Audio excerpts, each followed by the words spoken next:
আসসালামু আলাইকুম, স্বাগতম জানাচ্ছি বিবিসি নিউজ আন্তর্জাতিক সংবাদে। শুরুতেই সংবাদ শিরোনাম, এরপর বিস্তারিত। জেনেভায় ইরান যুক্তরাষ্ট্র পারমাণবিক আলোচনায় পরোক্ষভাবে যুক্ত থাকবেন ট্রাম্প।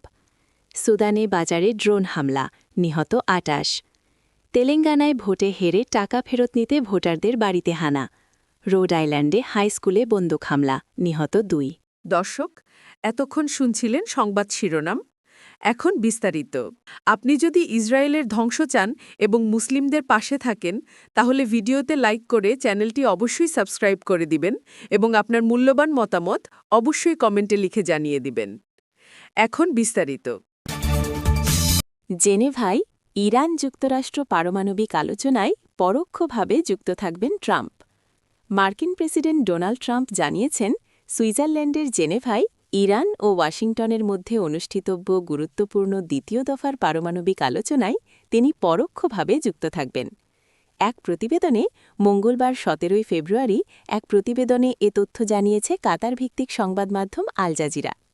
স্থানীয় সময় সোমবার ১৬ ফেব্রুয়ারি মার্কিন প্রেসিডেন্টের এই মন্তব্য এমন সময়ে সামনে এলো যখন ইরানের পররাষ্ট্রমন্ত্রী আব্বাস আরাগচি যুক্তরাষ্ট্রের সঙ্গে পরোক্ষ আলোচনার প্রস্তুতিমূলক বৈঠকে অংশ নিতে সুইজারল্যান্ডের জেনেভাতে পৌঁছেছেন। গুরুত্বপূর্ণ এই আলোচনাকে ঘিরে উপসাগরীয় অঞ্চলে উত্তেজনা বিরাজ করছে।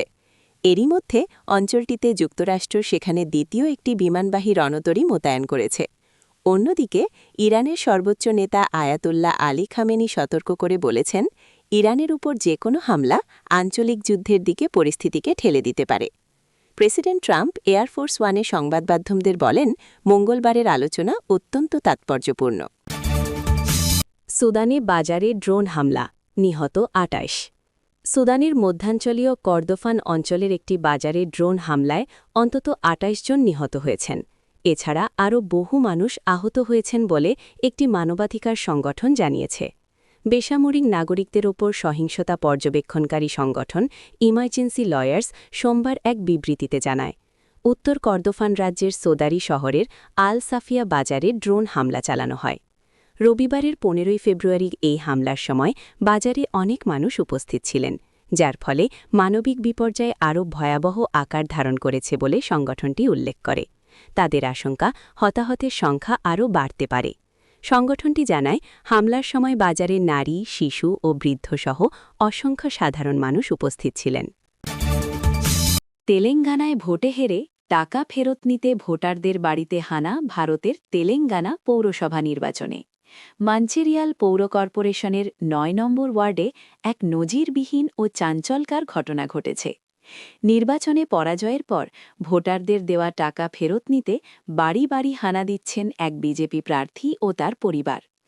এই ঘটনার একটি ভিডিও সোশ্যাল মিডিয়ায় ব্যাপকভাবে ভাইরাল হয়েছে।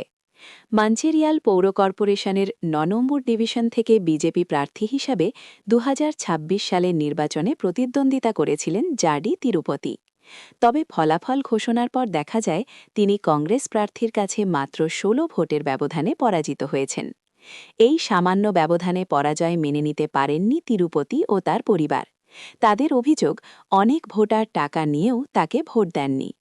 পরাজয়ের পর জাডি তিরুপতির স্ত্রী রূপা ভোটারদের বাড়ি বাড়ি গিয়ে জিজ্ঞাসাবাদ শুরু করেন। ভাইরাল হওয়া ভিডিওতে দেখা যায়, তিনি ভোটারদের কাছে দাবি করছেন যে তারা যদি সত্যি তিরুপতিকে ভোট দিয়ে থাকেন তবে যেন ঈশ্বরের নামে শপথ করেন। যারা শপথ নিতে অস্বীকার করছেন বা স্বীকার করছেন যে তারা ভোট দেননি, তাদের কাছ থেকে আগে দেওয়া টাকা ফেরত নেওয়া হচ্ছে। সোশ্যাল মিডিয়ায় ছড়িয়ে পড়া ভিডিওতে একটি করুণ দৃশ্য উঠে এসেছে, যেখানে এক বৃদ্ধাকে রূপা জেরা করছেন। সেখানে দেখা যায়, ভোট প্রতি ৩,০০০ টাকা করে বিতরণ করা হয়েছিল। ওই বৃদ্ধার মেয়ে স্বীকার করেন যে তার বাবা তিরুপতিকে ভোট দেননি, তাই তিনি সংগৃহীত ৩,০০০ টাকা ফেরত দিয়ে দেন।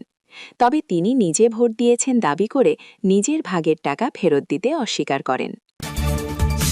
রোড আইল্যান্ডে হাইস্কুলে বন্দুক হামলায় নিহত ২। যুক্তরাষ্ট্রের রোড আইল্যান্ডের পাউটাকেট শহরে একটি হাইস্কুল আইস হকি খেলায় বন্দুক হামলায় অন্তত ২ জন নিহত হয়েছেন। এছাড়া আরও ৩ জন আশঙ্কাজনক অবস্থায় হাসপাতালে ভর্তি রয়েছেন।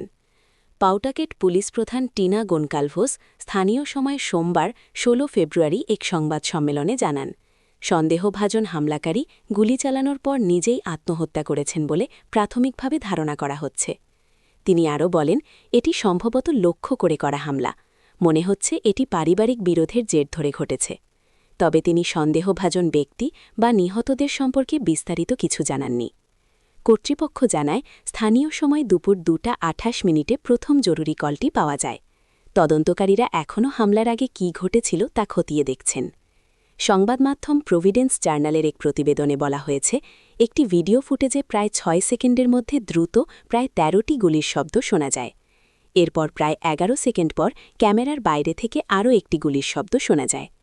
গুলির শব্দ শোনার সঙ্গে সঙ্গে দর্শক ও শিক্ষার্থীরা মেঝেতে শুয়ে পড়েন, আশ্রয় খুঁজতে থাকেন এবং পরে দ্রুত বের হওয়ার পথে দৌড়ে পালিয়ে যান।